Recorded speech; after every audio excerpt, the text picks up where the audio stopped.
Letak ni. Buat petak. Petak.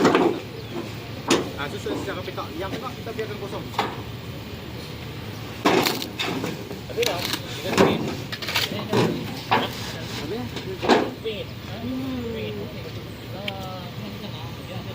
Kalau di korek pun sia-sia lah nak jauh. Dari dalam di korek. Yang dari luar boleh korek. Tambah-tambah kalau yang sebelah dengan jaring. Sebelah dengan jaring tu dia boleh nampak daripada dalam dengan luar. Situ tempat paling mudah sekali dia nak korek sebab dia nampak. Nah. Sebab Baju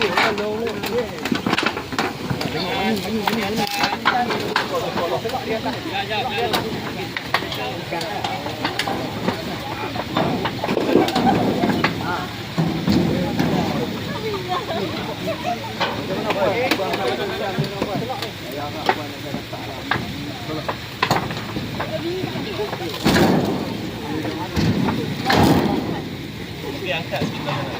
Ini angkat sikit.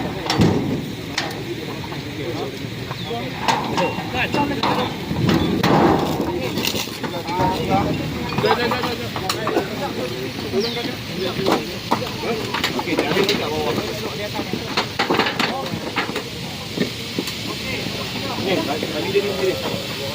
Kunci di dalam. Kunci di dalam. Balik tu balik tu. Kunci di luar. Sabar. Ini lebih kiri. Betul.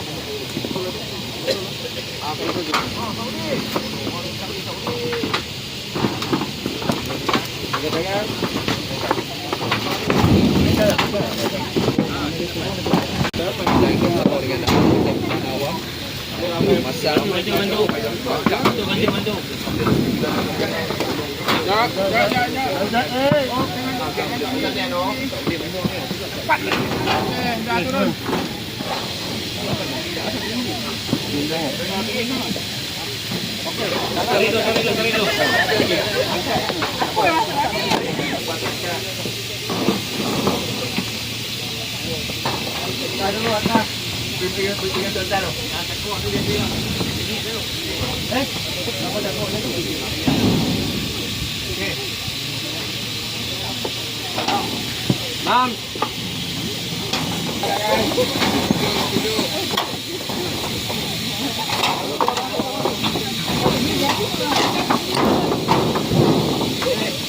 Hilang dah saja ni.